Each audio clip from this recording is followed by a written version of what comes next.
What's up, everyone, and welcome back to school. But don't worry, everything is cool. I'm your host, Julissa, and of course, I am here with the boys, Steve and Brandon. Say what's up, you guys. What's up? How you doing today? I'm doing pretty good. It's a special episode. You know why? Because it's our 30th episode. Cheers! Yeah, it's 30 weeks, bro. Is 30 that the right order? Non-stop. Yeah. Probably, right? I'm pretty sure. I don't think it's mirrored. Yeah.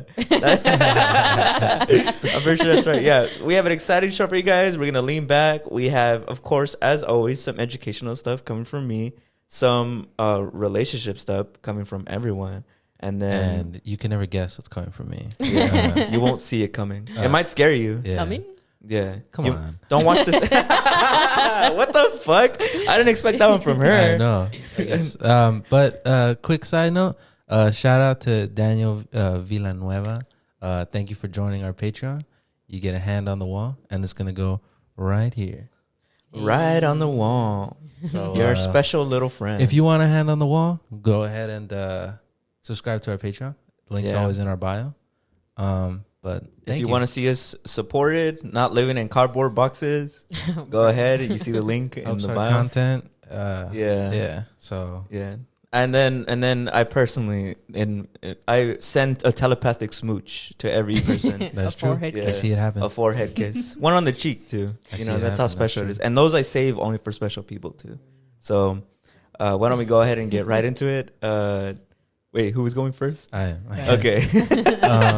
I think this happened like 2 weeks ago now at this point. And I wanted to talk about the Jonah Hill text that leaked, where he's being all toxic to his ex. The topic that shook America, bro. Yeah, honestly, yeah. Shout out to the besties. They talked about it first. Grr.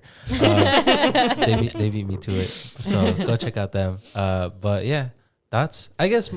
So what's the background? I Yeah, guess? come on. You have the screenshots up, bro? I don't have them. I just know that. So basically, I think his ex-girlfriend was like, he's kind of abusive, and the text leak, and he talks about like, I think in one of them he's like, if you respect me, one of my boundaries is no, what is it? No, like wearing swimwear at the beach or some shit. No right? swimwear at the beach. Yeah, no bikinis in front of other men. You're shit like that. I pulled it up. Nice. Okay, so he says, plain and simple. This is a text from Jonah Hill. If you need surfing with men, boundaryless, inappropriate friendships with men, to model, to post pictures of yourself in a bathing suit, to post sexual pictures, to put friendships with women who are in unstable places and from wild recent past beyond getting a lunch or coffee or something respectful, I am not the right partner for you. If these things bring you to a place of happiness, I support it and there will be no hard feelings. These are my boundaries for romantic partnership. My boundaries with you based on the ways these actions have hurt our trust. Thoughts? Do you think he's communicating that well? I feel like he was trying to communicate his boundaries, I guess. I think people keep saying that I guess he abuses the word boundaries. Yeah. And it's more like, people say it's more like preferences. Like, this is how I prefer my partner to be. You know, like I would prefer if you don't post pictures of yourself or whatever, or that you don't, I don't know what the other bullet points were. I can't remember them now. It was the one that gets me is friendships with women who are in unstable places and from your wild recent past beyond getting a lunch or coffee or something respectful. See, that seems like so backhanded. Like, from your wild like past. Like, what do you mean? What did she do? Well, I don't know. I guess for me it's more of like she can't be friends with people who are like going through it. Yeah. Like, bro, like, because imagine if you had that policy, I feel like I for sure would lose some friendships. I'm like, come on, bro. Sometimes people have hard times. They're going through rough shit. Sorry, not everybody's a multi-millionaire like you. I guess, yeah. Isn't that a little pretentious? Isn't that a little classist? It's like, what, because that's also like subjective. Like, what technically counts as an unstable place? Because you could say like unstable financially. Yeah. Like, bro, come on. Pandemic, post-pandemic, Yeah. people going through it, inflation. Like, I'm sorry, I don't have. And then, I don't have At a least yacht. to me, I was like, and not to be like fucking rude, but I'm like, if he's talking about like mentally unstable, I was like, doesn't that guy have a whole show about him and his therapist? Like, Yeah. I don't know. It's just like to be casting aspersions when you're like, you know what it's like to be there. Yeah. It's like, okay, but I think everybody is for sure shitting on Jonah Hill. Like that's something that everybody's doing. Yeah. I guess to see his side of it, I think is also important because before this came out, I was kind of a Jonah Hill. What is it called? Apologist. I was like a Jonah. Yeah, because I did think, I don't know if you've ever seen those compilations of people being fucking mean to him. Because Hollywood is really mean to him. Yeah. Well, because I mean, Hollywood and I guess what do you call it in general is not very kind to overweight people. The film or industry. people, or plus, I should say plus size people, right? And he would get that like to hell and back. I mean, Josh Peck talks about it. When he was a kid, it sucked. Well, because it was like he was known as like the funny fat guy. Yeah. And then he wanted to like get skinny, and then people were like, "What the fuck?" They started making fun of him for losing the weight. He was like, "I want to be like a serious actor. Like I want to act." And people were like, "What?" But you're like fat and funny. Yeah, like, because I think also one thing that we always talk about is like people like Britney Spears or not Miranda. Mariah Carey. No. The other like child actors, other child celebrities who then grew up, like Britney Spears. Who's the other famous one from Nickelodeon? Amanda Bynes. Yeah, Amanda Bynes. All these people who kind of grew up. Justin Bieber himself too. They grew up in the limelight. Jonah Hill, you could argue that he was also a little bit of it because when he was in Superbad, which wasn't his first role, but what was like his big role, he was still a teenager when he came out in there. And I feel like it's kind of weird that, like he's like a problematic guy, but I feel like it's because he's been so psychologically abused. I mean, I imagine it's as if you grew up and everybody knew you as like you said, the funny fat guy. And then you try to stray away from that. I still remember when he was trying to get into quote unquote serious acting, and people made fun of him. Do you remember when he tried to get that role as the Penguin? And he wanted to be the Riddler, but they were like, I think you're the Penguin, bro. Yeah. There wasn't really like a big like controversy about it, but you can extrapolate, why he was a little.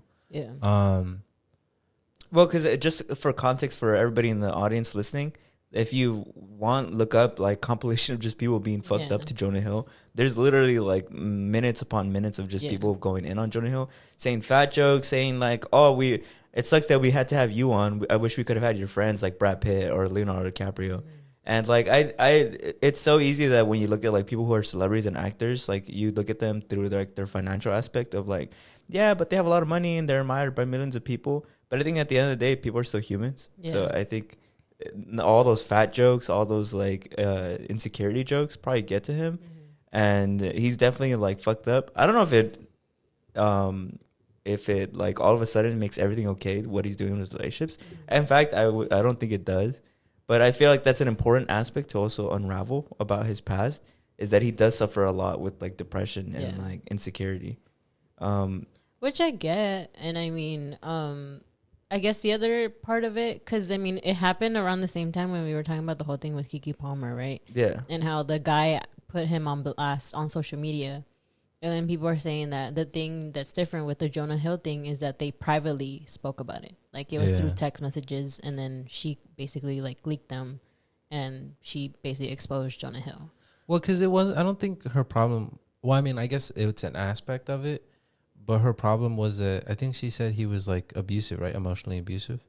And the texts were more to like, they're more like a piece of evidence more than like, this is specifically my problem with him. So I think people are like, you know what I mean? Yeah. Like people are extrapolating from that. Do you guys want me to read more of the text? So there is more to it. Like I think so. I don't know. Yeah. I don't know why more. She released them. You want me to read more of the text? Yeah. It says, okay, so she texted him, all the posts I removed from my page, and it's a screenshot of all the posts that she removed. And Jonah Hill texts back, good start. You don't seem to get it, but it's not my place to teach you. I've made my boundaries clear. You refuse to let go of some of them, and you've made that clear, and I hope it makes you happy. And then he sent a screenshot of one of her posts, which is her in a bathing suit surfing. Respect however you want to live your life. You only get one. Sort of done with explaining myself. And then she replies, 3 removed, not the video yet. It is my best surfing video. Would you feel better if the cover frame was different? Any more specific ones that bother you? And then he replies, yes, one that isn't of your ass in a thong. And then she replies, not a thong, but K. And then, do you want me to read you some pro and against of like Jonah Hill and stuff. Yeah. Yeah. So somebody said, there's literally nothing wrong with Jonah Hill's leaked text messages regarding what he wants in a partner. But there's plenty wrong with women in society today. Basic respect for your partner is now being labeled as misogynistic from insecure women. Julie, as a woman, thoughts? Does that resonate with you? Are you like facts? Yes, queen, period? No. Sounds like he's the insecure one. I don't know about calling her insecure. Yeah. I feel like, especially because they say that she's a professional, like, surfer, no? Or some shit like that. Like, that's her career. Mm-hmm. It's just like, bro, like, what do you want her to wear? Or, I don't know, like, especially for her to promote herself, like, it's like how if Jonah Hill were to promote, like, his movies or whatever, like, she wants to promote her career of surfing. Like, True. She can That's a good post point. videos and pictures, you know, and especially if, like, maybe she has contracts with, like, sponsorships of certain things that she has to wear. Like, you're really gonna, I guess, like, not let her get her bag, you know? Like, it's just like... I guess what gets me based off the text is that I don't know if I would label it respectful, but he's at least making an effort to communicate that it makes him like uncomfortable, and he's not like going the verbal assault way of being like, like you look like a slut, you look like a bitch, like you look like a hoe, just putting all that shit. He's just like, I don't like that you have that on there, and I don't want to continue like our partnership. Yeah. And yeah, like I think that's still like problematic in a lot of ways, but. Wouldn't you say that he's not at least being abusive in the sense he's communicating that? But for me, it's like, okay, he's not saying that, but it's in the insinuation. Like, it's like the last part where he's like, I prefer if your ass wasn't in a thong. You know what I mean?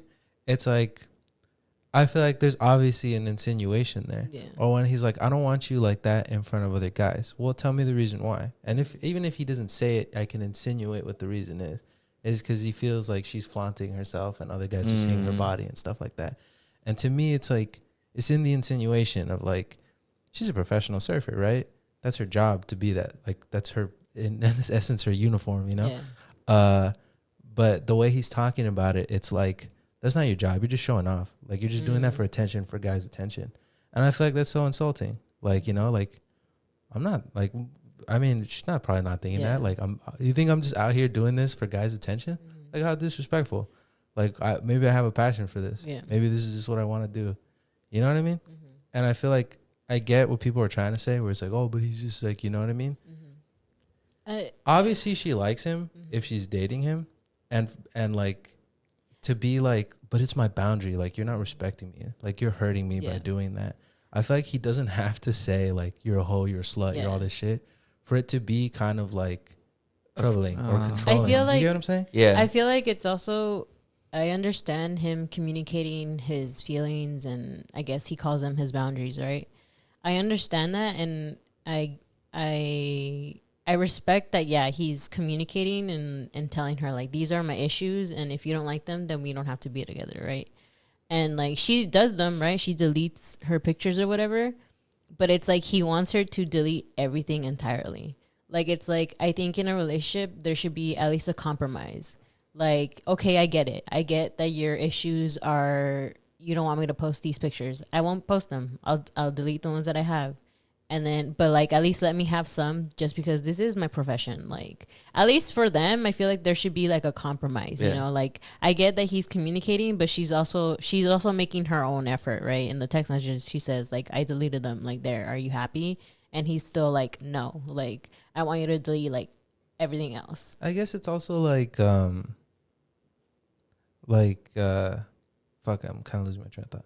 Where it's like, he kind of is like, oh, it's my boundary, or like, I guess it's, for me, it's like, why does she have to change and you don't? Like, you know, why does she have to sacrifice her passion for surfing to make you feel a little bit better about yourself? Why don't you change? Like, you know, it's like you're asking her to change, but you're like, nah, but like, I'm not gonna, you know, like, I'm not gonna do anything. Like, you know, it leans into kind of like a controlling aspect of him, where it's as if he's using the words boundaries and these are my standards, quote unquote, to manipulate her and like come off as the good guy. It's like, you know, this is boundaries, you know, these are terms that healthy, mentally stable people use to make sure that a relationship works, and if you don't respect those, then that means you're the one who's ruining things. Obviously you're immature. Like, you know, I feel like it's kind of like a backhanded thing, but I think that sets me up perfectly because I didn't necessarily want to talk specifically about that. Yeah. I saw on TikTok a while back. I should say it, but I didn't know we were gonna talk about it. But the girl was talking about how like she gives this take about how like she feels like therapy because it's like an interesting problem that's kind of occurring, and she just basically all of it to surmise to say that like she feels like men are starting to weaponize therapy. And I thought that was like an interesting like take. Wow. Like, because like if you look at that, it's like you just said, like he's using these words like boundaries and health and like communication and all that shit to kind of like tiptoe around actually being controlling, but making it look like he's not. Yeah. Like he's a healthy one, you know? Because like I mean, like you said, he has that show on Netflix or what a mini documentary where he's like in therapy and he's like, oh, you know, so. That's like I think I don't know if it's like a gender thing. I don't know if I would say it's like men specifically, but I would say that I think people who are naturally manipulative will use terms that seem healthy in order to convey like a disguise that they're actually the good guy, that you're the bad guy. You're the one who's breaking my boundaries, you're breaking my rules, you're breaking my standards. But really like all those aren't what they seem to be. They're simply just rules to manipulate you, and you trying to get rid of it, it's a way to paint you as the bad guy. And so I don't know if it's a gender thing, but I can see people definitely who are just like so broken and so like twisted using like unfortunately therapy to become like even better at their craft. You get what I mean? Yeah. Like it's as if like and this is an extreme example, just like trigger warning, but it's as if like a serial killer like went to school and like learned criminology and learned forensic science so they could become a better killer, and then they could gaslight you into feeling as if you're the one who's tripping because I know so much. Why would I do it? I study this, you know? I guess that for me is why it feels like, I guess those texts, I don't know what the word is. Alarming? I feel like that sounds extreme, but I don't know what the word. Something like it's a little more like interesting or Icky? concerning. Yeah, icky. Yeah, honestly, yeah. Is because it's like, because he goes to therapy. I'm not saying therapy is the end all be all, but obviously he's aware that he has some issues. Yeah. And he's with professionals. But to like, in spite of that, continue to behave that way, it feels extra icky. Because I'm not saying it's like, it's one thing to be like a bad partner and like not really know why you're like that. Yeah. Like that's obviously wrong. Like I'm not saying like, oh, you're excused. But to know why you're like that and still continue to do it feels somehow a little worse. You know what I mean? It's like, interesting, you know? Well, I that's tricky, bro, because I think it's almost like a nurture versus nature argument. I think someone like Jonah Hill, who just probably has a lot of deep-rooted like trauma or deep-rooted problems, I think it's hard to be fully aware that you have that and then to like try to better yourself, but then still naturally just have that impulse of like, I want to control people. I want to like be toxic. I want to like make sure my partner doesn't talk to anybody else. I think it's such a weird, like, chaotic cycle because I'm sure he's probably, like, aware and unaware at the same time. I guess for me, it's like you're aware that what you're doing is wrong, and you're aware because you've been on the receiving end, obviously in a different kind of way because it kind of made you that way. Like, you've been made to feel insecure. You've been made to feel kind of, like, ashamed of your body and stuff like that. It's kind of like you know how it feels and you're still doing it. Yeah. It's kind of like it's like, damn, that's a shame. You know, It's because it's spite, it's like, bro. It's like again, extreme example. It's like if like you used to get hit like as a kid and you hated that and you like figured out like, oh, that's why I'm such an asshole or whatever because I used to get hit, but then you continue to like hit people.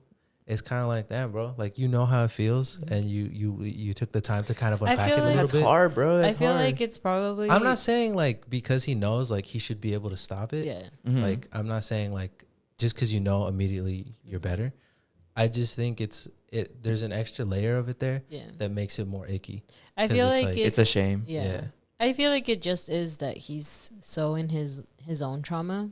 I mean, I feel like a lot of it is how you say, what is it? You're projecting. Yeah. Like, I feel like he's still he's still big. Like, everyone knows him. Everyone still makes fun of him. Like, especially when, like, his most recent movie came out and then they talked about how the kiss wasn't real or whatever. Yeah. Like, I'm sure he got a lot of shit of, like, who knows what the real reason is why that happened, but people have made so many like conclusions. You know what's interesting? You know the movie This Is the End? Yeah. You've seen it, right? You know how the joke in there is that Jonah Hill and Jay Purcell like hate each other on the low? Yeah. You know that's real? Like, I heard. That's not a joke. Like it's a joke in the movie, but they're satirizing like that they genuinely don't like each other in like real life. I was watching an interview that Jay Purcell does, I think with Larry King, and he asked him about Jonah Hill, and he's like, I mean, I don't know. He's like, I guess we're okay, like, but there's not really like. So everybody's like, I wonder what that's about, like that they genuinely just don't like each other. And I think Seth Rogen even talked about it, how like, yeah, it's kind of like played up a little bit for the comedy, but the idea is there. Like, so the reason I guess they hate each other in the movie, there's like some truth to it, which I think is kind of interesting. Because I remember when I was a kid, people would also say Jonah Hill was a jerk. I'm not saying all this to like, oh, see. I'm just saying, the analysis of the character is pretty interesting. I just think it's hard, man. I think it's hard to like have the whole world shit on you since you were young, and then to turn over a new leaf and be like, you know what, but I'm not going to do it back. Yes, that's like the beautiful movie way of like, despite the odds, he still comes out the good guy and tries to like spread love. But I just think when like such hurtful words are put into you and such hurtful ideas are embedded in who you think you are, I think it's just so hard to get out of it. And this is like trigger warning, like super, super trigger warning. But like I think about when kids like are abused, like sexually abused when they're a kid, and then they grow up to do that to other kids. Obviously, it's a shame because it's like you should know what it's like, but it doesn't stop them from being that way. And I guess it's a shame because obviously Jonah Hill is just projecting his own hurt onto his partners, whether it's this chick or someone else. And it's like, bro, like it's just so hard. Like sometimes you're fighting the nurture, what you were raised as opposed to like embracing the nature of like goodwill and like positivity. I guess it's hard because I feel like you have to be careful about that because it's like you have to remember it's an explanation, not an excuse. Like, sure, that might be the way he is. I mean, sorry, bro. Like, I mean, I don't know what to tell you. Like, that doesn't mean you get to just go around and do that. Because you also have to remember, like, he felt like that shit, but now he passed it on. Like, now someone else feels how he feels. You know what I mean? Like, now what about her? Like, she probably feels, like, pretty horrible. You know what I mean? And, like, think about all the people who are defending him, who are like, nah, fuck it. She's just some insecure bitch. Like, she don't know. Like, look what's happening to women. Like, you know, I'm sure it was hard already to like come out against somebody who's like super famous and I would say relatively liked in terms of like people think he's funny. And like, you know what I mean? To be like, oh, he's actually like this. I'm sure it's pretty nerve-wracking. And then to get the feedback that like, nah, you're wrong. There's literally nothing wrong with what he's doing. You know? I feel like that's something you also have to keep in mind. Is like it. I guess because he's an influential guy. His status is big. It'd be different if it was like your Uncle Joe fucking just like being weird, you know? It'd be different. But since he is a public figure, he does influence a lot of people. I mean, that's where the term influencer comes from. It's because, you know, what people do has an impact on other people. I just think, I don't know, dude, it's fucking. I just think that at the end of the day, I think a lot of people were more not shocked, but like, I thought you were like in therapy, bro. Like, because I think a lot of people assume like it's the end all be all. Like if once you're in therapy, like you're better. But I guess it like demonstrates like if you don't want to change, you're not gonna change. Like nobody can do it for you really. Like just because you're doing shit or whatever, nobody can talk to you out of your ways unless you genuinely want to change. I'll go ahead and end off this topic with reading this. Boundaries are guidelines we create within relationships to make sure we feel safe and respected. They outline the expectations our friends and partners have for us within those relationships. Boundaries are not demands, nor are they attempts to strip someone of their personal or professional autonomy. So that's basically what the rebuttal is to all of if Jonah Hill, if his like takes are okay. Yeah, I agree with that. But moving on a little bit. Really quick, I also wanted to say, did you ever see though the documentary that he put out on Netflix of his doctor?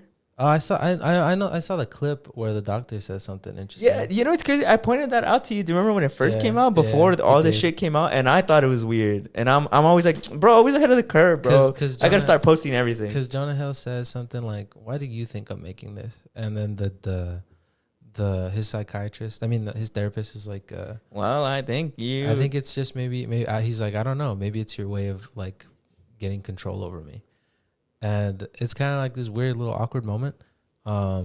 he left it in the movie Like though. he's trying to control his therapist. Yeah, he's like, maybe this is your way of like Yeah. controlling me. Well, before he says that, he said the full thing is he says like, why do you think I'm making? And literally the beginning of the movie he says, why do you think I'm making this documentary about you?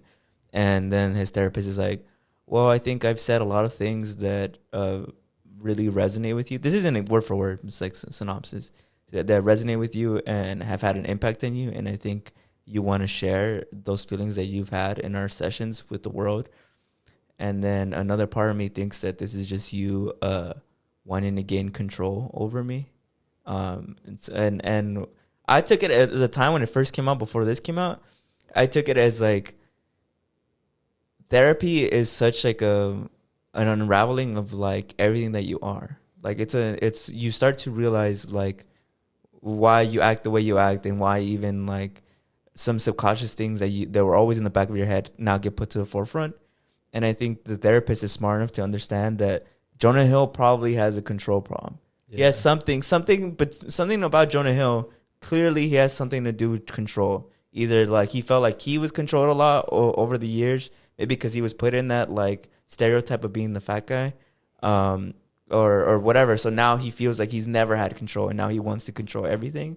And so his therapist is kind of thinking this like, I think you're just doing this, bro, because I think I've unraveled that for you, and you feel like you don't have control over our session. So this is your way of getting it back, which I think is so deep, and it's so like, I guess I wanted to also end the segment off on this because I just think Jonah Hill is a deeply rooted, traumatized, damaged person. It doesn't obviously like you said, it doesn't excuse him, and it doesn't excuse any of his actions. But I think the Jonah Hill iceberg goes deep. Yeah. Yeah. Yeah.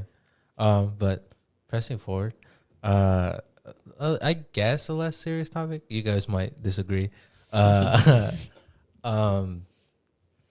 saw this on TikTok. It wasn't presented this way. It was more in like a joking manner, but I can't really repeat the way it was just because I don't know. But Okay. the idea was interesting. So I just kind of wanted to get your thoughts on dating the ex of a friend. Just your thoughts. I'll go into it deeper as we Like, is it right or wrong? Yeah, I guess. I'll Or drink like- to that. I'll drink to that. I drink What to do you guys think about that? Dating the ex of a friend. You Yeah. shouldn't date. Should you? Should you not? No. You shouldn't date your friend's ex. I You don't should think never you should. date your friend's ex. So don't think it's you should. wrong. Why? Because I feel like, I don't know. I feel like that's really weird that, like, if they were really, like, I guess, in this deep relationship with, like, one of your friends, and then you kind of end up dating them, it just kind of, like, taints your, not only, like, the relationship, but your friendship.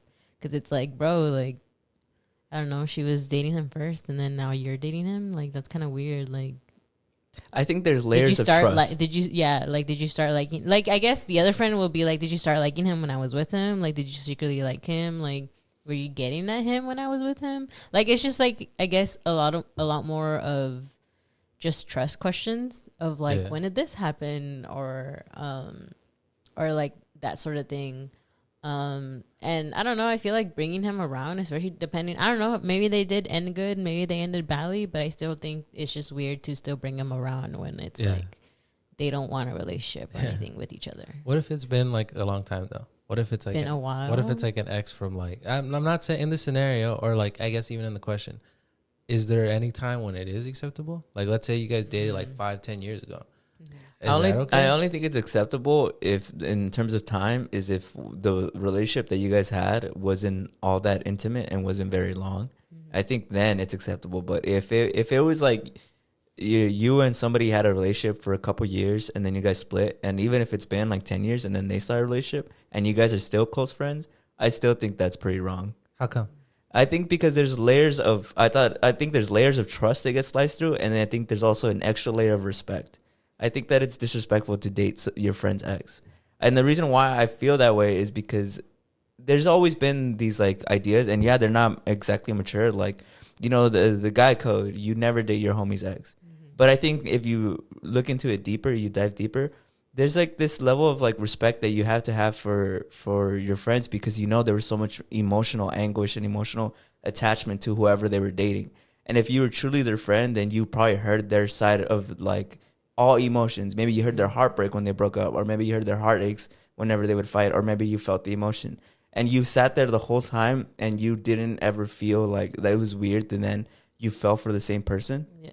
Like to me, it's like, it's because you didn't value them as a person. You're like, they're just somebody who's with the girl that I eventually want to be with. Yeah. You know, like this is how they feel, but things will be different with me and him. So it means you kind of saw the other friend as like a littler person, and you felt like their emotions and their experience wasn't the same as yours. Interesting. And yeah, I guess that's my aspect of it. But like, it hits personal for me, and just to the context. Okay. Yeah, context. Well, I to be fair, and for people out there, that slipped my mind. I just kind of forgot about that. That wasn't the reason I brought this Brandon up. knows. Yeah, Brandon knows. But I guess to play devil's advocate a little bit, because I was Go ahead, bro. Make me mad right now. I was thinking about it. Is like, I guess the alternative of it is like, your relationship ended. Yeah. Like, they don't belong to you. Like, they don't they don't belong. They owe nothing to you, right? Like, I feel like, you know, like, and I feel like that's kind of like the like. I feel like I get what you're saying, because as Stevie was talking, I was like, I feel like there's also a sense of, I guess, maturity in it. Yeah. Where it's just like, I don't know. I mean, I'm thinking of the time when we were all young, right? Because I feel like a lot of the situations that probably happened when we were young, like, I for sure know people who like dated each other and like same friend group or whatever. But now it's just like, I don't know, I guess at a certain point, like, if you, like how you said, 10 years later, like, is it okay? And it depends, I guess, again, like how Stevie said, like, if they know each other, if they're still good friends and then they end up dating like their ex, like, that's a little weird. But if it's just like they're not friends anymore, or like they like socialize here and there, then like I think it goes up to a point where it is like, I guess, a maturity. Well, because let me paint you another scenario. Can I say something? Can I say something? Okay, because I need to say a few things. I want to say, I think it's, at least when it comes to time, if it's something very recent, I think it's especially weird, because it means that you were so close. Like, you're right. And I remember when it happened to me, I thought about that too, about how like, I don't own this person. We're all mature people here, and there's no reason for me to be upset. People can choose who they want to choose to date.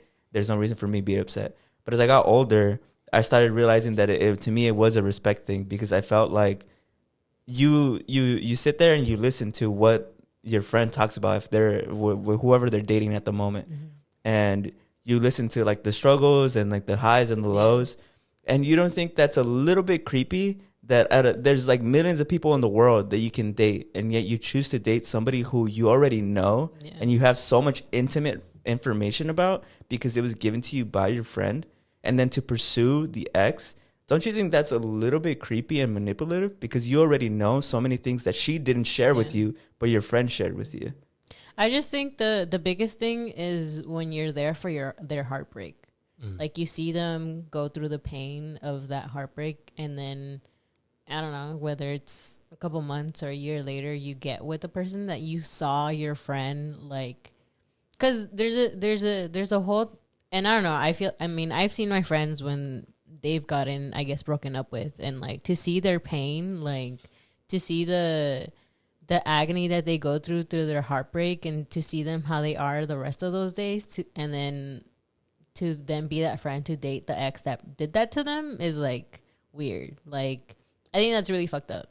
Yeah. Because I personally feel like, especially like for me and my close friends who have gotten like that, I'm like, damn, like, I fucking hate the guy. Like, to me, I'm kind of like, fuck the guy. Like, bro, like, he for real just like, he really did you like that? Like, I would be like, no, fuck that guy. Like I never want to see him either, like, kind of thing. But it's just like, I don't know.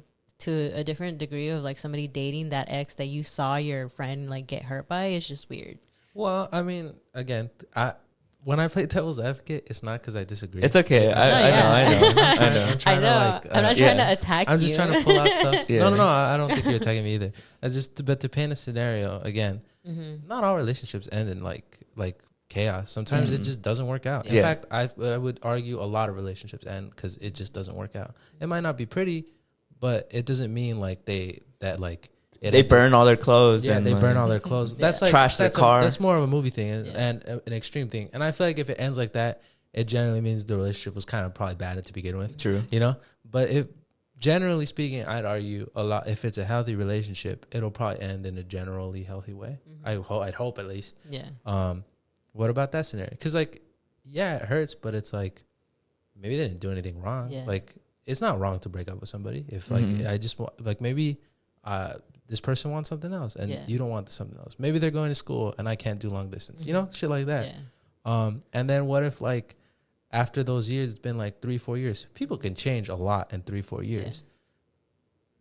Yeah. I guess what I'm trying to get at is there a line? I get when it's like recent. Yeah. Like if it's like, oh, you're just a rebound, bro. Like she's doing it. Yeah, I get that. Like I get that. I genuinely do. But if there's time and it's kind of like, is there ever a time when it's okay? Okay. Like, cause like, well, it's weird, right? Because to add though, real quick, sometimes friend groups date. Like sometimes people get together and it's like, well, I was friends with her too before, bro. You know, like I knew her before you even. You know, shit like that. There's situations like that. So what I'm trying to extrapolate is like, is it all just bad? Like, is that just a no, like 0 line cross? Because I feel like I'm just curious why, you know, because I've never really thought about it. I've always just operated on the guy code. Like, you just don't do that, bro. Yeah. Like, you know, but I've never really given it hard thought. I guess if I had to give it hard thought, there are specific scenarios where I think that it is maybe okay. I just think there's more scenarios where it's not okay. But I think there is specific scenarios like, like it definitely is like if the emotional attachment wasn't as severe, like it's like, yeah, we dated, but we never really clicked. Like we never really like felt that deeply about each other. And then we separated and then it's been a few years. I'm like, yeah, I guess it wouldn't be necessarily bad. Because it wouldn't be like, no, I didn't feel the emotional anguish. I wasn't feeling like when we broke up that I was like, I lost like a soulmate or something. But I was just like, no, I was glad we broke up. It wasn't going to work out. Then I feel like it is okay because it's like, well, yeah, there's no emotional attachment there. But I feel like relationships are just naturally emotionally attachment. Yeah. Like I think a lot more people, it's more common to feel like strongly for your other person. If not, why are you dating them? But I'm just saying like I think there are certain factors where I can see it being okay. I just personally think there's more situations where it's not okay. Yeah. Well, because like, what if like the people were together for like 5 years and it was a deep, intimate relationship, but then there's like another 5 years and then the friend starts to date them. Because like you could say like you were in love, man. Because you could say you why though? Well, because if it was so deep and intimate that it lasted 5 years, I feel like at that point they were probably in love with each other. And any mature person can tell you that any form of love that you've ever been in will stick with you with like most of your life. Like it may not be that like, oh, I'm still in love with this person, but it still holds some place in you where you think about that. It may not be like, oh, you know, like obviously you'll date someone new and you won't leave them for that person. But it'll always be like there's this like soft spot or this significance of that person. And then even if it's been like 5 years, 6 years, 7 years, they could date that person and you could be mature about it and accept that that's a reality because, I mean, what else are you going to do? Yeah. But you're always going to feel like, that's so weird because my friend is dating them. And I had, at one point in my life, they were the love of my life. And to see the love of my life be with somebody who I could confide in as a friend is like, I don't know. To me, it's so heartbreaking, bro. Like, that's so sad. I don't know. Maybe that's just me, though. I feel like it depends on the degree of how close you guys are as friends. Yeah, that's also an important factor. I think it depends on whether your friend is the one who got heartbroken or not. Because I feel like if she didn't care, if she's the one who broke up with him and she's like, I don't give a fuck about him, like, you can date him if you want. Like, I think that's a different circumstance where it's like, but if it's your friend who got heartbroken and she's in agony about it, I think that's where it's different, because it's like, again, the closeness of you guys. Yeah. It just depends on different factors, I think. And I think it's just like, depending on how their relationship was, whether it was just a few months, whether it was a year. I think if it was like 5 years, I think that's a whole different thing, because that is a while. But I feel like it's just, I don't know, I guess it's different. It just depends on how the relationship was. Because it could be that he was also toxic, and then the friend ended up dating the toxic guy, but yet he changed over the years. He's not toxic anymore. There's just like, I guess the way I'm like, the way I found it interesting was like looking at it in a vacuum, because I don't have that reference. You know what I mean? Is like, I feel like in a vacuum, it shouldn't be wrong, right? But obviously in reality, it feels wrong, right? Because it's like, I get that. And I feel like I would probably behave the same way, you know? But in a vacuum, right? It seems like, I'm sorry, but like, I don't know you. Like, I never did. And it's none of my business who you date. It really isn't. Like, I could be upset about it. I could have feelings about it. But is it mature of me to be like, fuck that guy, you know? Because it's like, yeah, at one point you were the love of my life. But now you're not that person anymore, because people change. I feel like you're never the same person. Tomorrow you're a different person. You know what I mean? So I guess in a vacuum, analyzing it, I'm like, is it okay? I'm not advocating like go out and date your friends. Do that. Let's normalize dating our homies' exes. No. I guess I was just curious, because I feel like, I don't know, that when I see people talk about that, that's like the worst thing a friend could ever do to you. No, I struggle with that for sure, because like I said, I was the one who just an old homie dated my ex, and like I struggled with that a lot. Like in the beginning, I was like, no, like I was very what I thought was mature about it. But as I got older, I didn't think it was a level of maturity. I think I just was okay with being disrespected. And that was something that just festered this like anger in me, that like it doesn't still exist in the same way it existed when I was younger, but it definitely like it was delayed. I like everything you're saying, like in a vacuum of like, no, like it shouldn't be wrong. To me, when I look back on it, when I thought of that, I felt like I was just in denial. And those reasons of like, no, like nobody owns anyone. I don't owe anybody anything. We're mature. If they make each other happy, who am I to be like, no, you guys shouldn't date? And then as I got older, I realized that was just me being in denial of like feeling like my trust was hurt from a friend. And I guess that's what I kind of think about when I listen to you. Is that I think you're right. I think you are right. But I think when it happens to you, it's so hard to really like to detach yourself. Detach yourself from the situation. And like, I struggle with that so much, because I'm like, should I be just mature and be like, you know what? Yeah, it is whatever. I mean, now obviously it's been so far removed that I don't really think about it.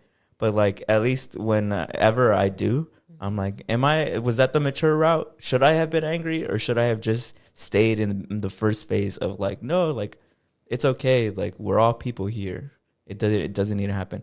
And it's so weird, because obviously I can't tell you guys, because it's biased. Like everybody who I've ever told is always like, on your side. Bro, it's always on my side. It's like, no, bro, fuck that guy. Like, fuck. Like, that shit fucking sucks. Like, they did you dirty. Like, I can't believe, like, you didn't fight his ass right there. That's guy code number one. Yeah, exactly. Because I remember there was even, like, some good arguments of, like, bro, it's guy code. Like, it either means that, one, he didn't respect you as a guy, or two, he never saw you as a friend. And I don't know. I struggle with that a lot, because I'm like, I want to be the bigger person. And if anything, I think the bigger person is to be like, no, like it doesn't matter.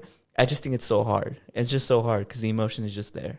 But I think it's like kind of like, you know how I talked about detachment and how like that's hard? Yeah. I think it's like that. I think the bigger route and the bigger person, to become a bigger person, you have to let go of that stuff.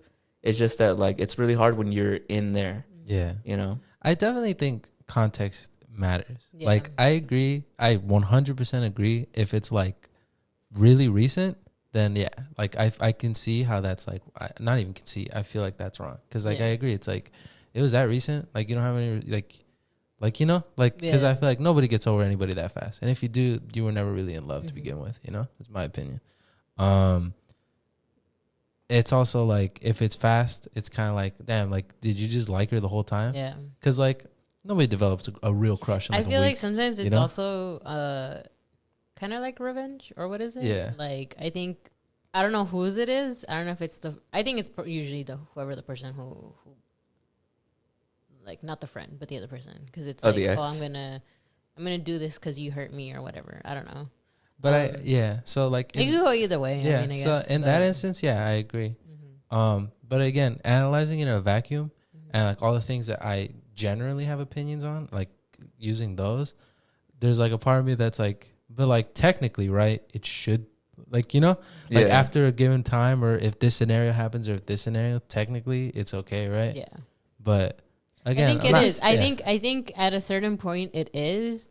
Again, but I feel like it's at a point where I guess you kind of have to be, in a way, kind of mature about it and be like, yeah, like, I don't really care anymore. Like, like you can do whatever you want, you know, like, but I think for some people it's hard because they do hold on to the past, you know, like they hold on to, maybe they were like, no, I was really into him, and it just wasn't the right time or whatever. And No, it's I just get like, it, there's just certain things, I guess, and it just depends on each, like, no, yeah. case. Bro, Some people never get over it, like, Yeah. Bro, millions of fish in the sea though, and you choose your homie's ex.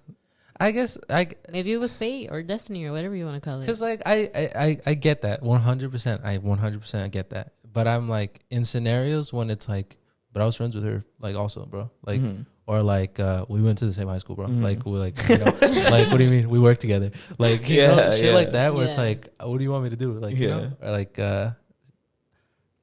I'm not advocating to this. I just think it's like, it's an interesting thing to think about. I feel like a lot of people don't really think about it deeply. Because I think generally the consent, the basis is usually it's like revenge, or it's not that.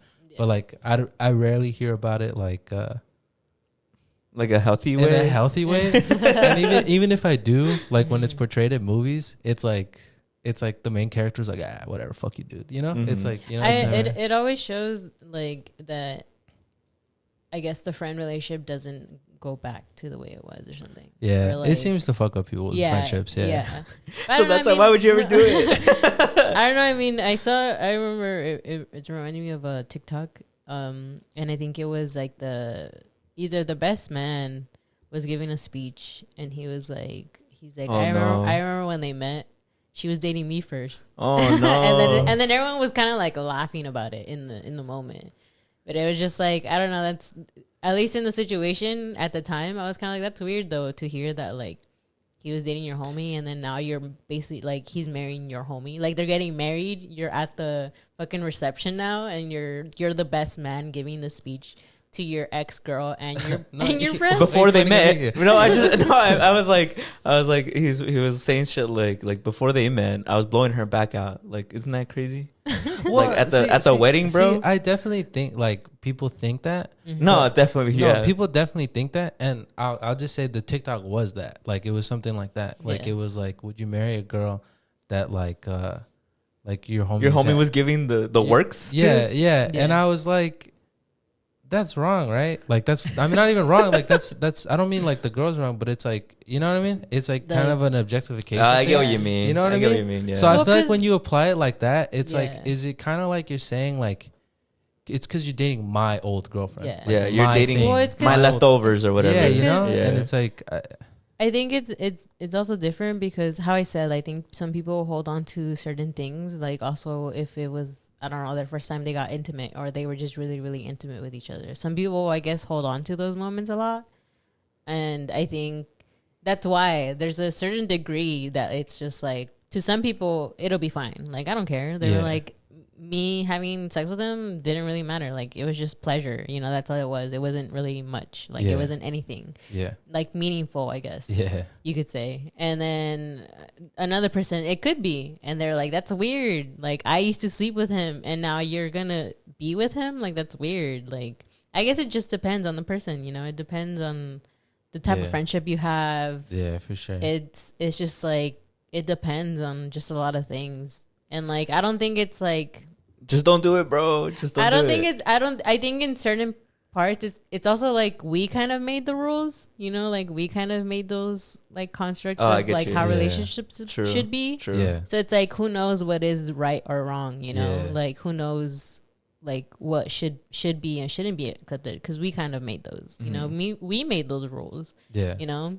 and it's just like who knows. Like Yeah. I think I guess it's a lot to each their own, but Yeah. it's Yeah. also like. Yeah. You know, it's also like how people talk about sex, right? It's Yeah. a whole social Yeah. construct Yeah. of like what is virginity, right? Does that Yeah. actually like exist or whatever? Yeah. It's the same thing as that, right? Some people are very attached to the first person that they had sex with, Yeah. like, or they lost their virginity to, right? Yeah. But there's other people who are like, no, I don't like, really sex care. is nothing. Yeah, Sex it's is nothing. whatever. Yeah. So it's depending on like I guess those things and the way I guess the TikTok said it. I think that sounds really wrong. Yeah, like, right? I think Yeah. it sounds really bad because it is sexualizing, I guess, whoever the person is. Yeah. For And sure. usually if it's a woman, it's like, oh, like I fucked her Yeah. and now you're gonna fuck her too or Yeah, whatever. And it's getting just my like leftovers. Yeah. You know, Yeah. it's- Well, at least okay. Defending myself, at least I didn't think about it that way. I didn't think about it through the sexual aspect. mhm. I thought of it more through the emotional aspect. Yeah. Yeah. Yeah. Which is, yeah. No, Dependent. I think you make a really good point.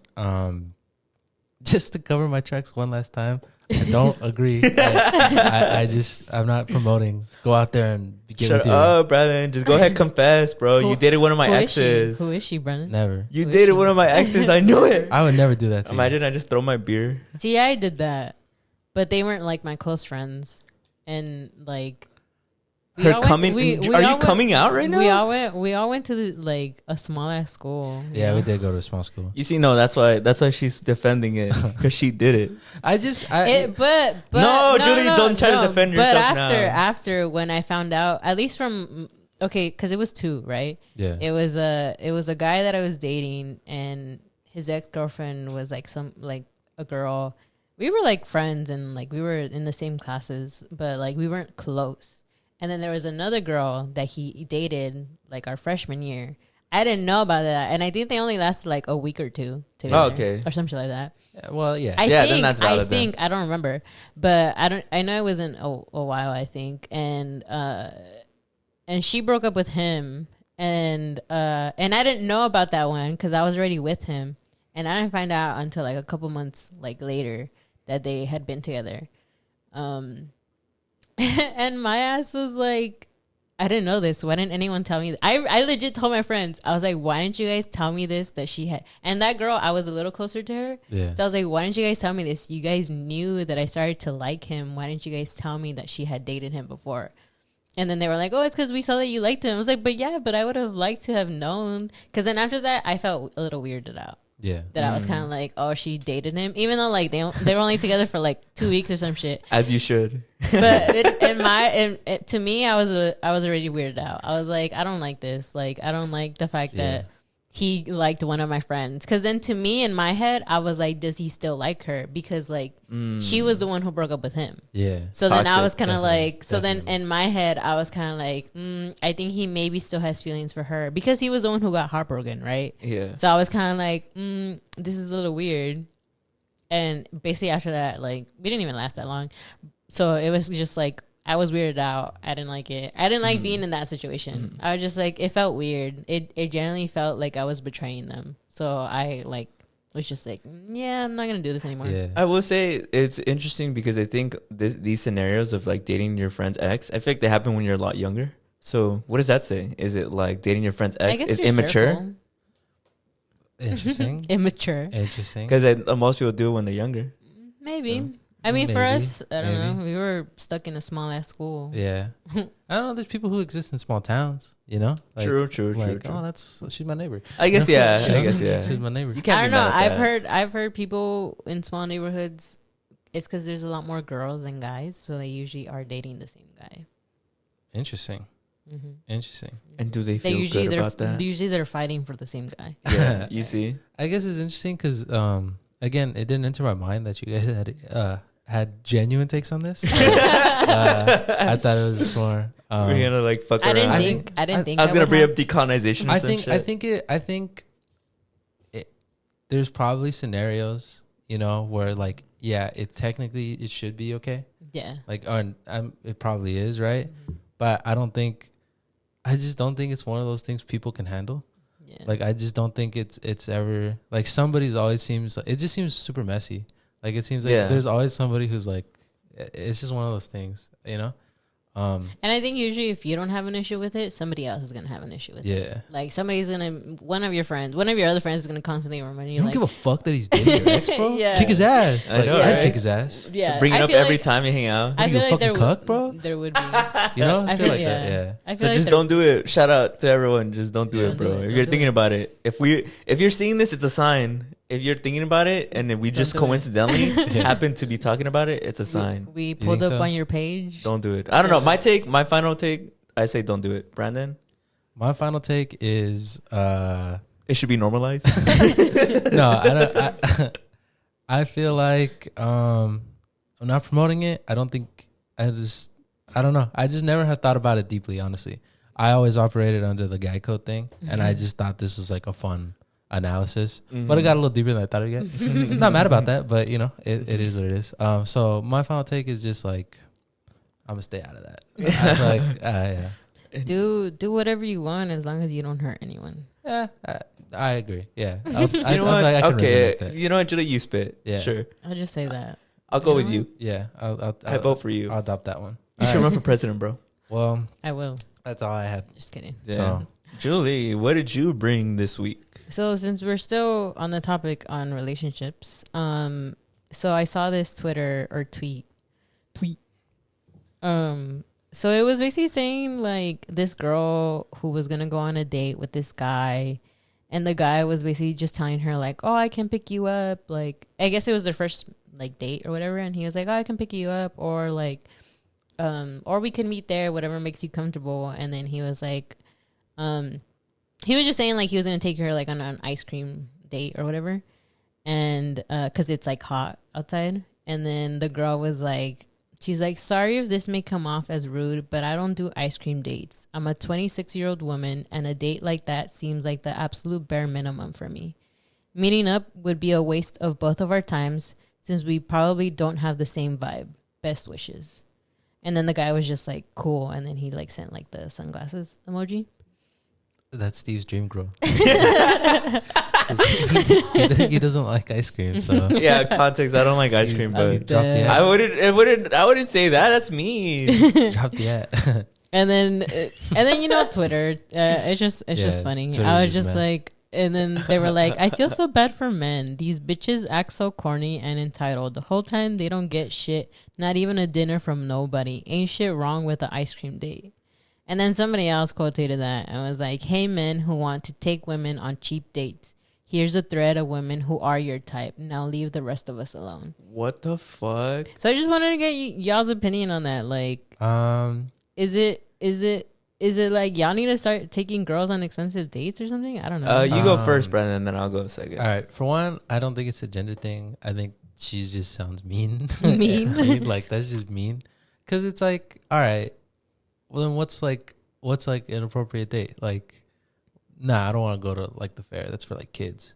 Like, you know, I don't want to go to movies. Like kids see movies. Like, So where do you, what That's would a good be point. considered not cheap? I guess. I guess it seems like she's into like the very like We're gonna old fancy school, place. fancy like wine and dine type shit. Mhm. If that's your thing, cool. I guess I commend her for immediately stopping there, like just being like, you know what, like nah, you know, like at least she's told him like ahead of time, and he didn't like, you know, continue. Yeah. I think that's kind of shallow. Like, I mean, I guess if it's your preference, do whatever you want, but Yeah. like, come on, why you gotta be mean like that, you know? I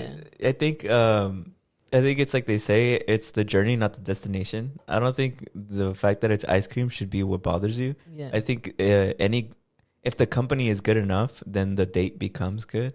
Like Yeah. it doesn't have to be the ice cream itself. Like the fact that she brings up the ice cream and it's like, oh, you know, like this is a cheap date. I mean, I feel like to me, it's like you're just not that into him then. Yeah. Because Yeah. if you were, then it wouldn't matter what you guys do. as long as you guys do it together. That's a Yeah. good You know? point. You could go to like the fanciest dinner ever, but you could be lame and you got nothing in common. Mhm. Not gonna save it. I guess you could be like, I got a really awesome dinner, like, you know, for free. But if you're really into the person, Mhm. the ice cream date feels like a fancy date if they're Yeah. awesome, you know. I He's remember spitting. in middle school we had a teacher. I won't say his name because I don't know. I know his name, but I don't want to like Mhm. you know expose him. I remember he gave us dating advice randomly one day, and he was like, when you guys are older, fellas, and you're with a girl, your first date should be to a taco truck, because then he's like, that's cheap food, but it's good food, and you know she doesn't want you for your money. And I was like, okay, because he was dead. like, I used to do that, and he's like, works every time. Yeah. I don't know. I don't know, because I lean with you. I think that's more shallow than anything. Yeah. I don't think that's a personal preference. I think if you're going on a date with somebody because of what like they bring in terms of like setting and financial ability, especially because she specifically stated like cheap date, Yeah. I feel like then you're not into them. Did she say immature? She said called it immature, right? No, I think she just said. Oh, hold on. I think that's a little funny. She called it immature. Yeah. What are you, little kid? No, she said doing the date seems like the absolute bare minimum for her. The bare minimum. Yeah. What? I don't know. Like going to an ice cream date is I like thought- the bare minimum. I thought that it's the thought that counts. You know? I thought. I also feel like it's a first date. Yeah, Like- right. Like I get it, I guess, if you want to impress on the first date, but it's also like I think it also shows to like I guess your character, your morals, and kind of like your values. Like what is it that you value more? And I think like I mean he didn't say anything bad back, or whoever this person is, they didn't say anything bad back, but it's just like, you know, like I guess that also shows you their character of like, well, I guess we're not really compatible. If like this is your way and this is how you are, then you should find somebody who meets whatever your preferences are, you know? Yeah. And if like your preference isn't like going on small dates, you know, here and there, then it's like, yeah.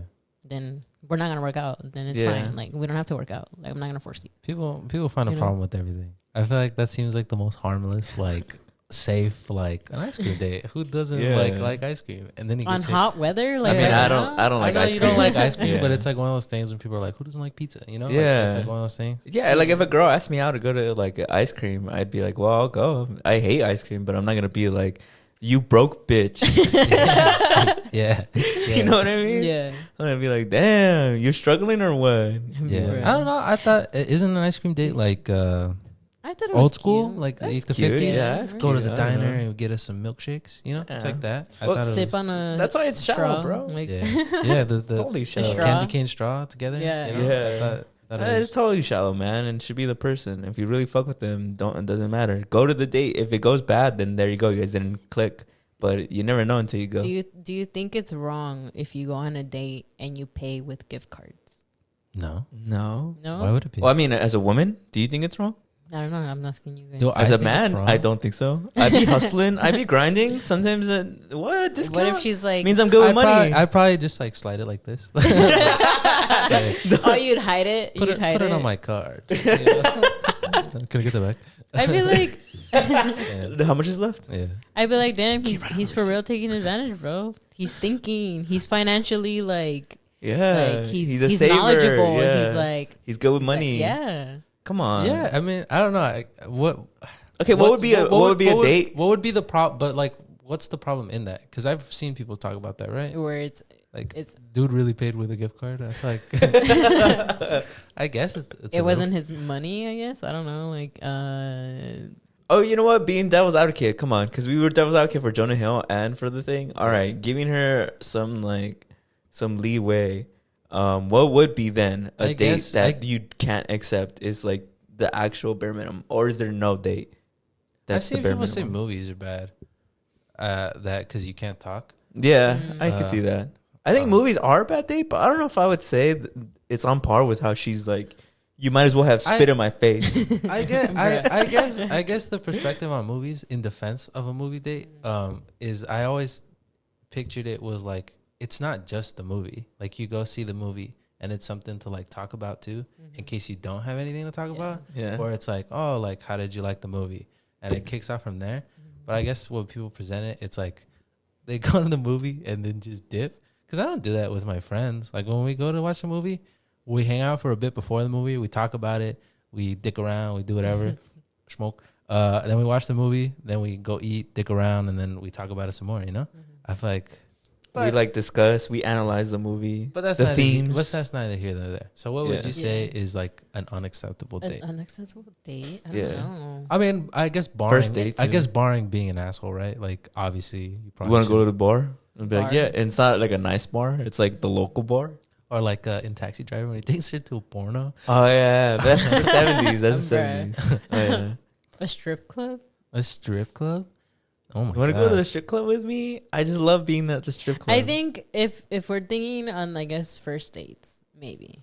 I guess I feel like I just really stand by what I said, where I really do think it's the company. Where if Yeah. the company is really good, there is no such thing as a bad date. Yeah. I feel like if your heart's in the right place and you don't do anything like objectively weird and you're like, you know, you're doing your best, you're being yourself. Yeah. I don't really see what is considered a bad date. Yeah. You know what I mean? Obviously, like, oh, I'm gonna take you to the strip club, or I'm gonna, I don't know, we're gonna go to this fucking filthy bar. You know, I get that, Yeah. but like, I don't know. But I we feel are like- dudes. Yeah. So I feel like if that's what I'm saying, like as a first date, I feel like some of these things would be weird. Where like go to a shitty bar or because it's also like if the environment isn't that great, I feel like the date is already gonna start on a bad note Yeah. because it's just the environment overall, right?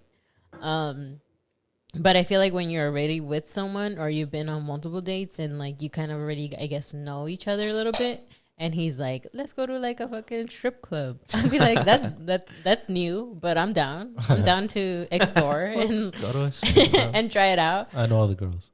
I think it would be funny.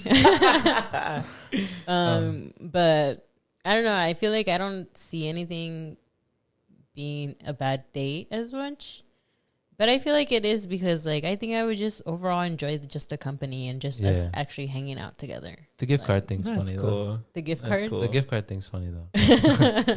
Because I don't know. I feel like it's I just feel technically like- But we I gotta don't be know. devil's advocate. I What's feel like, like what's people- her like leeway? I feel like people think the gift card thing is just that you're I think being they think cheap. it's. I think it's like, you're you're- cheap and bare minimum. Like you're not spending your money. But I Like feel like that's not true. It still is your money. Like when we got the King Taco gift card, like shout out King Taco. If I had like $100 King Taco gift card, I feel like that's like you'd use it. $100. Like, you know, I feel like I could spend it on my own selfies. I don't have to give it to you. You know? No. Yeah. No, I get what you're Yeah. saying. Yeah. Shout But out to I don't Kintaco. know.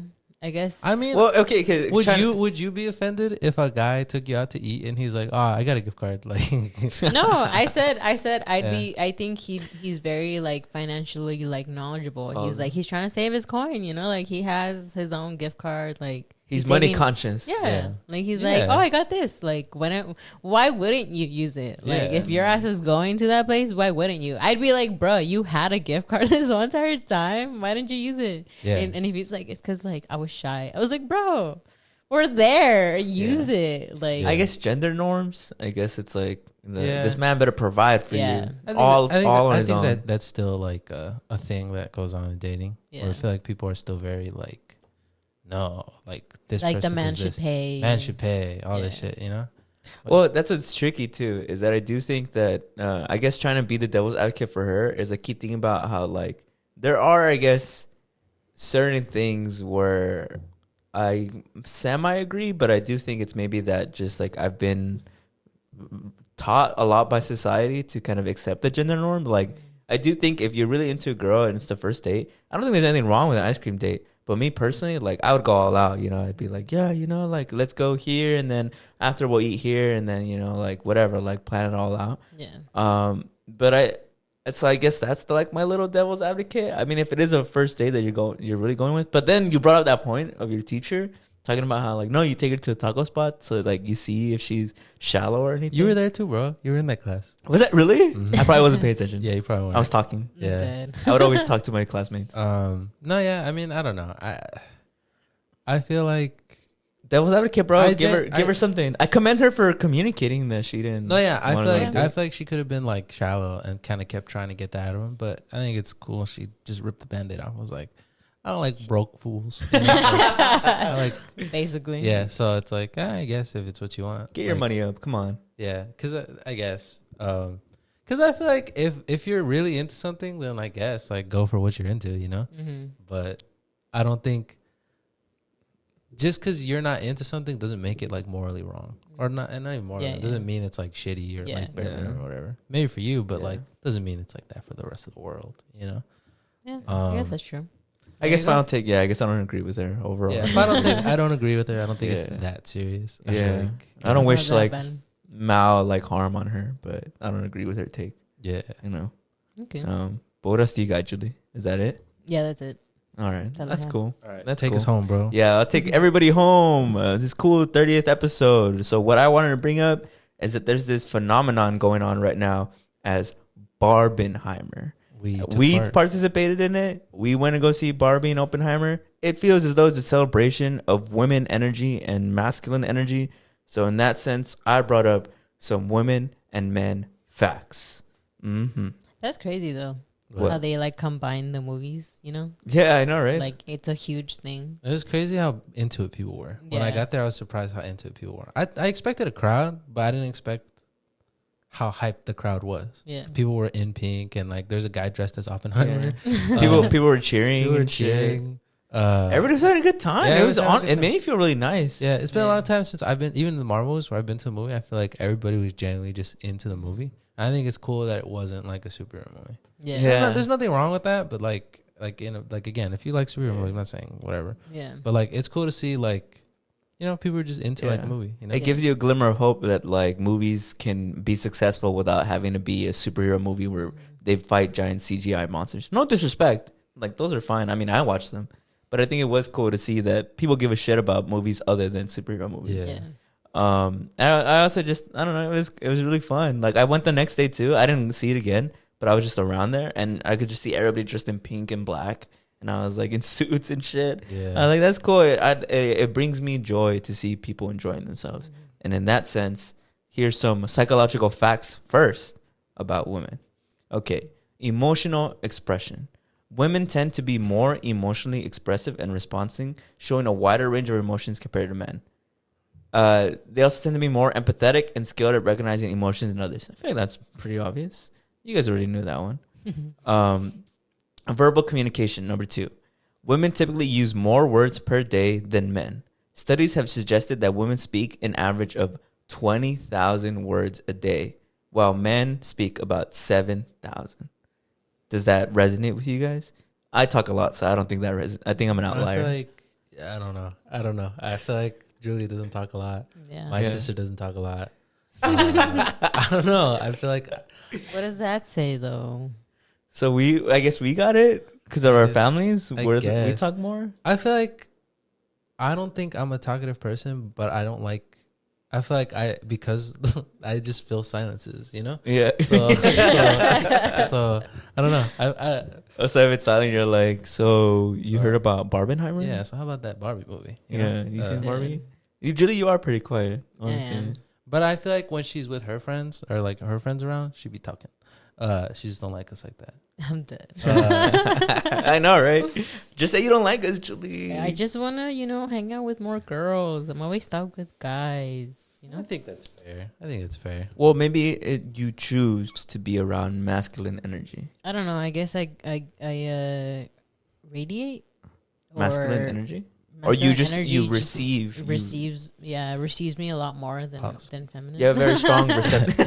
Pause. You receive a lot of your receptors. You Yeah. pause. Wait, never mind. I just love receiving. All right. Okay, moving on. Stress coping.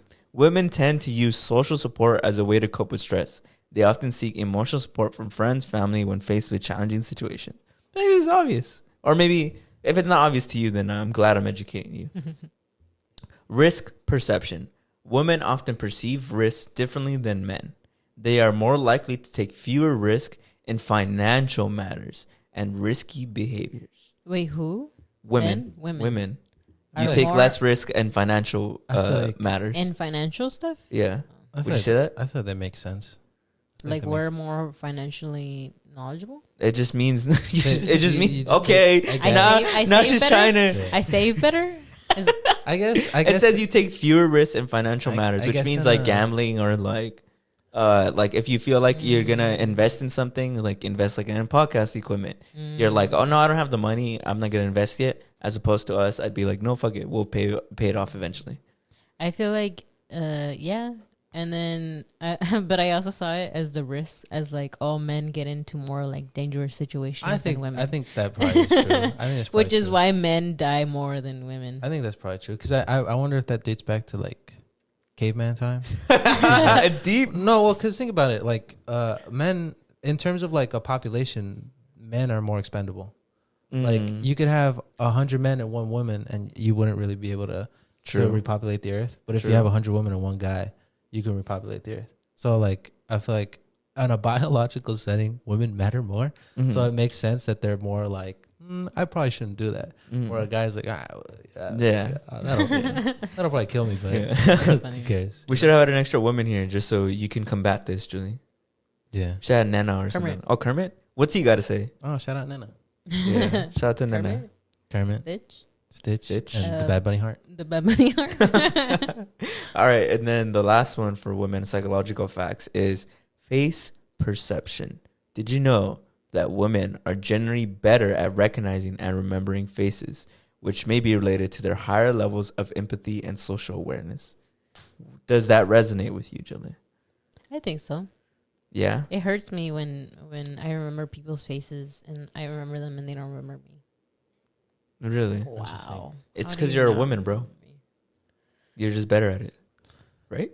Is that what it's Yeah. saying? Yeah, I guess so. I don't know. You see, it's Well- not personal. How do I guess? They just don't like me. Weird. Don't take it personal, bro. They just thought I was weird. and They that's just why thought I was don't weird. remember me. They were preying on your downfall. Yeah. Man, that's not true at all. But How do they measure? How do they measure this? research, bro, studies. These Come are- on, I'm not you gotta doubting trust it. the I'm not scientists. doubting it. I'm always curious how they measure that kind of stuff. Like, how do you know? Like, how do you like? You just I don't get it. We just know. It's like when we watched Oppenheimer. I was like, how do you like know though? Like, how do you? When they were doing theories and How do you shit. know what the math and shit? Well, like when they were doing the math and they were like, oh, well, if we split this, and they're explaining like, obviously in movie, like dumbing it down Yeah, like yeah. severely. I'm Yeah. sure it's way more complex. Yeah, It's just like, damn, like how do you even like figure that out? I know. Like, how does math show you that? How do but You guys draw it but or what? But even math, like how does some regular like guy who's basically like, because we're monkeys, right? How does some guy just sitting on his ass be like, you know what? I think calculus is a thing. Like, you know, it's like, how does that just fell out of the sky? Like, Man, bro, we just get it done. I don't know. That's a celebration. Julie, go ahead, say something about Barbie. No, you gonna say anything? No comment. No comment. I don't know, Okay. interesting stuff. Come on, bro. It's a celebration. Oppenheimer and Barbie. It's a celebration of female and masculine energy. You know what's interesting though? I feel like if both those movies came out independently, they'd probably do well. Like if they came out on different days. But I feel like the fact that they're out together helped them both more, because I feel like it's kind of funny. Yeah. Like, you know, it's Yeah. like the super. You know what I will say? Keep sidetracking about the movies though. I do think it's really interesting having seen them both on the same day, is that they both do radiate feminine and masculine energy. Like, I mean, Barbie is directed by an Oscar nominee woman director, and then Oppenheimer is directed by a male Oscar nominee director. Yeah. So it's cool. I encourage everybody to go see it. They're both really good. Yeah. And they're both so opposite. Barbie's like all over the place, very in your face, very energetic. Oppenheimer's like a drama, like just talking. Yeah, But it's good. They're both good, yeah. One's They're like really good. super expressive. The other one's just dialogue. Yeah. White guys yelling at each other. Yeah. How I like my movies. No, Yeah. But moving on, psychological facts about men. Julie, you sit and listen to a man for once. You ready? Okay. Okay. Spatial abilities. Men tend Sounded to have. very controlling. I know. Oh, sounded like Jonah Hill for a second. I know. I'm gonna cut out that clip and post it and be like, "This is what he's like." Yeah. It's a joke. Context. I never talked to my sister like this in real life, huh, Julie? Mm, Julie, anyways. don't gaslight the audience. They're gonna think I'm a piece of shit. I wonder why. As long as you know who you are, you know? yeah. Yeah. I guess so. Yeah. Well, so what are these facts? That was good. Okay, I'll give you that one. Spatial abilities. Men tend to have better spatial abilities, which are skilled related to mental rotation, navigation, and visualization of objects in 3-dimensional space.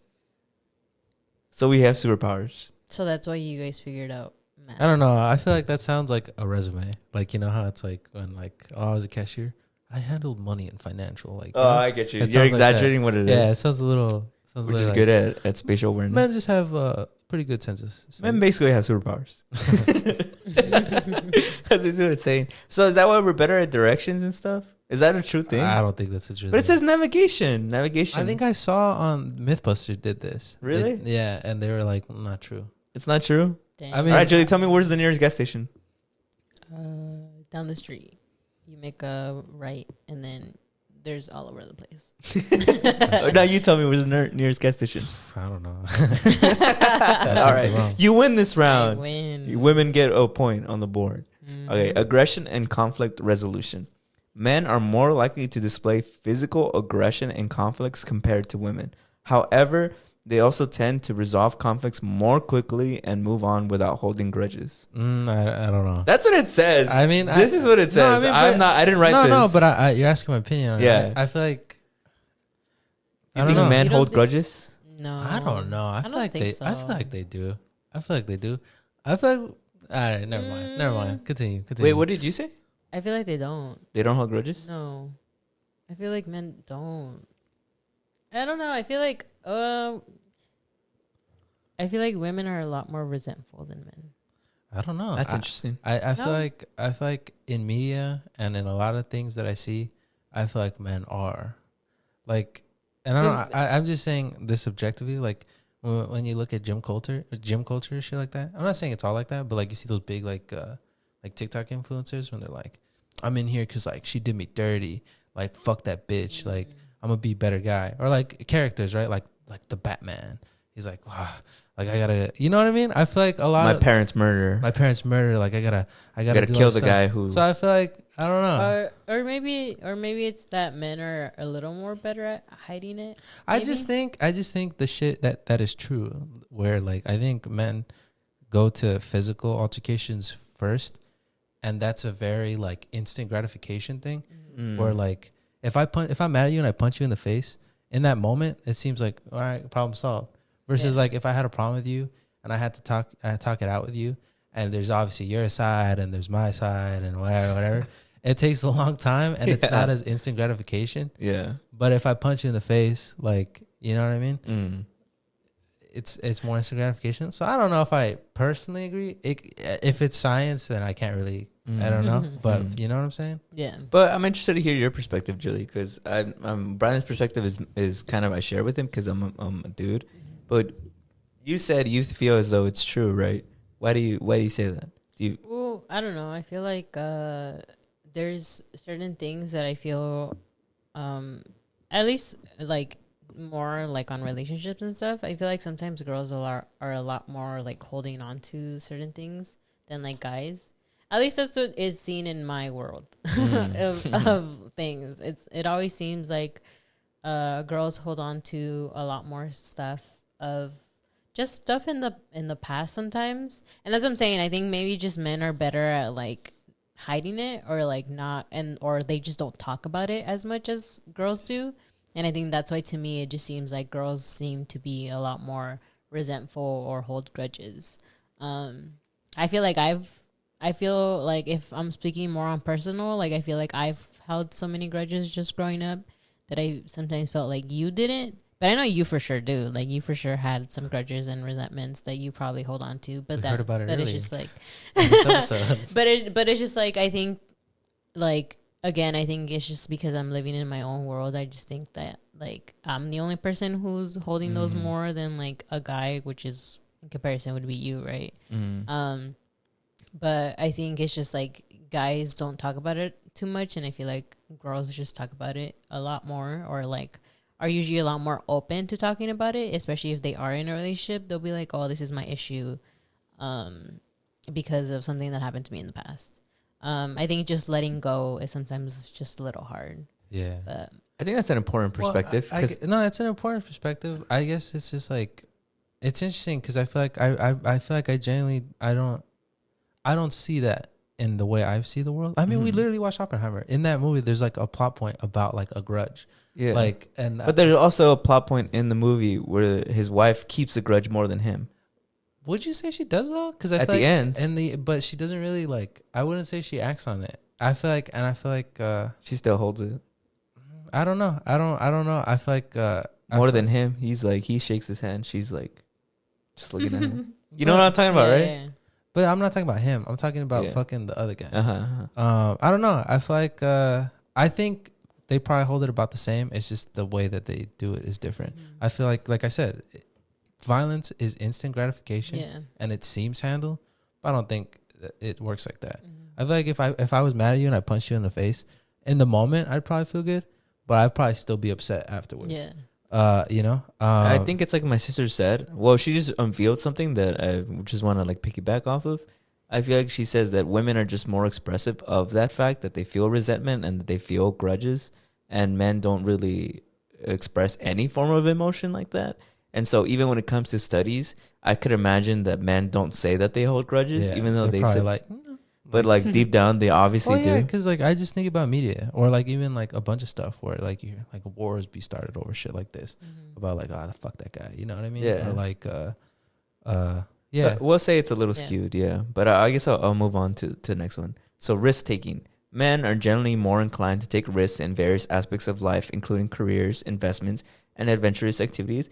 I think that's true, but it's like another layer of like, I'm thinking like decolonization. It's like, well, it's a patriarchy. Like you guys are obviously like in danger to just even be walking down the street, you know, and the men, like we obviously hang out at the fucking middle of the night because we don't have to worry about, we worry about like getting like killed and robbed. But I feel like with women, it's that conscious thought, even when it's not daytime. It's even when it's not nighttime, it's daytime.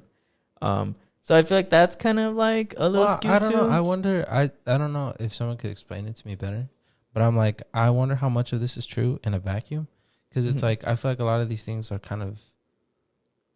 I don't know. Well, okay, but that's hard though, because I mean, you can't really, when it comes to at least like psychological things in men, the psychology comes from us living in the society that we do now. But like in terms of like a man expressing himself, a woman expressing himself versus a man expressing himself, I feel like we know that's like a societal thing. Like that's like a structure, like we created that. So it's like I feel like if that didn't exist, would it be about the same? You know what I mean? Yeah. Like it like that's why I'm like I get you. That's why I'm like I don't know if it's fair to ever be like to like plant a flag and be like men are like this, women are like that. Yeah, no, I agree. Where it's like I feel like they're like reacting to a thing they're not really in control of right now. Yeah. You know what I mean? That's why I bring up the patriarchy, because I think the risk taking thing is definitely because of like aspects of that. And I feel like it's weird to say. I don't know if that's like objectively true. I think subjectively it's true. I think in society that we live in now, I think men are bigger risk takers. But I don't know if that's because of biology. You get what I mean? Yes, that's what I mean. Yeah. But moving on. Emotional suppression. Men are often socialized to suppress emotions and express them less frequently than women, which can impact their mental health and communication. Yeah, we know. Come on, we talk about it all the time. Brain organization. Male brains often show more lateralization, meaning certain functions are primarily localized in one hemisphere, while female brains tend to have more bilateral activation. Do you, on a side note, do you think these are biased? Do you think is it true? Are there more men in science than there are women? Yeah. There are, right? Yeah. Do you think these are I'm not saying these are, but do you think that's like an issue? Do you think that sometimes that these are like a little more self-servicing than one of the things I learned in college was that everything's subjective, is that there's almost like no actual way something can be objective, even when it comes to research and science. Yeah. There is inherently some bias because people are inherently biased. And so no matter what, it'll always come out in your work. So obviously I do think that these are a little bit biased. But something like that where it was just talking about like the brains and stuff, I think that's just probably like true. That's just probably true that women use their brain more than guys do. But the last one, stress coping. Men are most likely to engage in solitary activities such as exercising or spending time alone as a way to cope with stress. Wow. Yeah. Real? Very interesting. Stereotypical. Yeah. I have more where it kind of includes both of them. There's only like 6 more if you guys want to hear. Yeah, sure. Yeah. Okay, mental health disorders. Women are more likely to experience depression and anxiety disorders with lifetime prevalence rates generally higher in females compared to males. I thought that's crazy. Because it's statistically true that men kill themselves more than women, but women suffer from more like experiences of depression. That's so interesting, bro. Because like, what does that mean? I think it's probably like the other thing. I feel like I genuinely think talking things out is like probably helps you a lot. Like, you know what I mean? I think it's also maybe women are just more likely to seek help than men. Well, because men just like to be alone. Well, because think about it. Like, I guess true one. Like, if you're suicidal, yeah, and you're like, and like how according to this, and you're like, in your response to that is like, I'm gonna just be alone with these thoughts. Yeah. You know, I can see how that's an avenue to a not very good path. Versus if you're like, okay, I'm having pretty dark thoughts, I should probably get some help. You probably get some feedback that's like, hey, don't do that. Like, don't do that. Or like, you know, like you should go see a psychiatrist. Maybe you should relax. Yeah, you know, stuff like that. So it's like, I guess maybe that's why, even though women experience it higher, they probably handle it a little better. Yeah. Versus whereas guys like, nah, I'm just gonna work out and be alone. And then you know what's so sad too is that like obviously we had our episode about men's mental health awareness, and when I talk to you guys, like I'm being dead ass that it made me feel a lot better just to even be bringing it up. Yeah. And it sucks because like it feel like it's, at least for me, it was obviously very hard. But it's so weird how like just talking about like how you feel really does do a lot, even if you don't find quote unquote the solutions to however you feel. Just letting people know how you feel, it's weirdly enough makes you feel a lot better, and that sucks because it's like it seems so easy, but yet so many people don't do it. And I'm not like hating on them, and be like you should, you know, but I'm just like it sucks because it's as if like you could just walk right in there, and you have no idea how big this change will be for your mental health. But moving on a little bit, still on the subject of mental health disorders. Men, on the other hand, are more likely to exhibit externalizing disorders such as ADHD and substance abuse disorders. Interesting. Yeah. I mean, it goes hand in hand with, I guess, what we said. But ADHD, that's interesting. We have more ADHD than women. I wonder what that means. Like, number 2, brain size and structure. Studies have shown that on average, men tend to have slightly larger brain volume than women. Women's brains tend to have more connections between the left and the right hemisphere, while men's brains show more connections within each hemisphere. I'm not a scientist, so don't really know. I don't know what that means. Yeah, I don't know what the significance of that is. So move on. Cognitive abilities. Some research suggests that men may have a slight advantage in spatial abilities such as mental rotation tasks. I mean, that's what we talked about. Women tend to perform better in tasks requiring verbal fluency and fine motor skills. So life. Yeah, I guess so. Yeah, I guess like speaking to people, having people, like, talking, conducting yourself. Yeah. Okay. Number 4, emotion regulation. Women generally exhibit higher emotional expressiveness and are more attuned to emotional cues in social interactions. That's interesting. Judy, would you say when sometimes the three of us hung out with somebody else, you noticed something that me and Brandon didn't notice about the person? Usually, maybe the vibe. Yeah, like I can catch a vibe. I feel like I've gotten that before, where I can catch somebody's vibe if it's like off or not, and then I'll tell like whoever I'm hanging out with, like, did you guys see that? And they're like, no. I'm like, I don't know.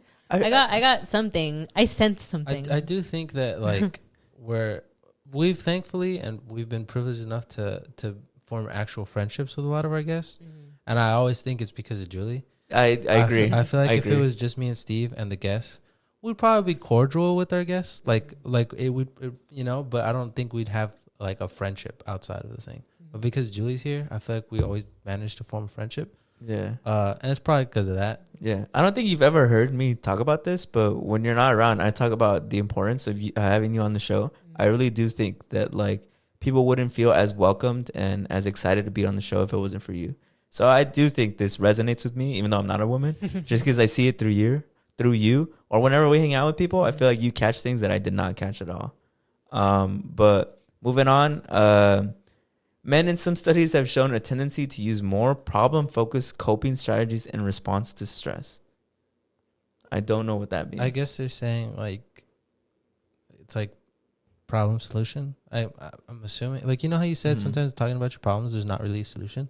Yeah. I'm assuming stuff like that. That's probably an added factor as to why guys don't talk about their because they're because they want to like fix whatever they feel is like wrong instead of just talking about it. Sometimes there's not like an easy fix. I don't know specifically that, but I think that's an example, right? I think you're right though, because it's called problem focused coping strategies in response to stress. I think so. Yeah. So they're probably like, I feel sad. I need to build like a picnic table. Well, because that's the thing about the depression, right? Sometimes you're sad without a real reason. Yeah. Like with sadness, right? There's usually a cause and effect. Like, oh, my cat passed, and I'm sad. But if you're depressed, you're like, damn, I'm sad, like just for no reason. Yeah. You know what I mean? And I guess like in terms of like with guys, I'm sure they're probably like, there has to be like a reason here. Mm-hmm. So talking probably doesn't seem beneficial. You know? I don't know though. Yeah. And then number 5, communication styles. Women often use more affiliative language, expressing warmth and support in communication. What do you mean? Men, what do you mean? I guess like girls are nicer. It says men may use more assertive language, aiming to establish dominance or achieve specific goals. I feel like I agree. Like alpha male, like some alpha male shit. I hate when I talk to a guy and I feel like they're trying to be like, oh, they're trying to dominate me. They're trying to be all like alpha male. It's like, what are you doing, bro? Yeah. How old are you? Yeah. Have you ever felt that? Have you ever talked to a guy and you felt like he was trying to control the conversation or mansplain, as they say? Mansplain? Yeah. I think so. Yeah. I think it's happened in the workplace before. Is it annoying as fuck? Do we mansplain on this podcast? Are we on the wrong side? Are we on the wrong side? We mansplain? Sometimes. I don't think it counts as mansplain if you didn't know what it was and we just explained what it was. He's mansplaining right now. No, let me explain. I feel like, I don't know. You don't know what it actually means. Yeah, let me explain to you what mansplaining actually is. Yeah. Okay. Aggression and violence. Men are more, and this is the last one. Men are more likely to engage in physical aggression, while women may be more inclined toward relation aggression, using social manipulation or exclusion as a form of harm. Is that true? We plot. That's scary. We be plotting. They're the cerebral assassin. Interesting. Yeah, while men actually just fuck each other up. They're the Triple H. What's scarier, bro? I do be plotting. If I don't like a girl, I'll plot so that everyone hates her. Okay. Not just kidding. I feel like what's scarier, bro?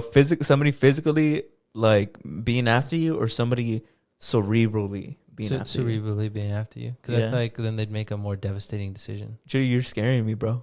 Well, because like, what would you rather have happen to you? Let's say like a dude has a problem with you, and he's just like, we're gonna fight. Obviously, like in the moment, you're like, I don't want to fight, like you know. Come on, bro. But versus like a person being after you, and they're like, I'm gonna take everything from you.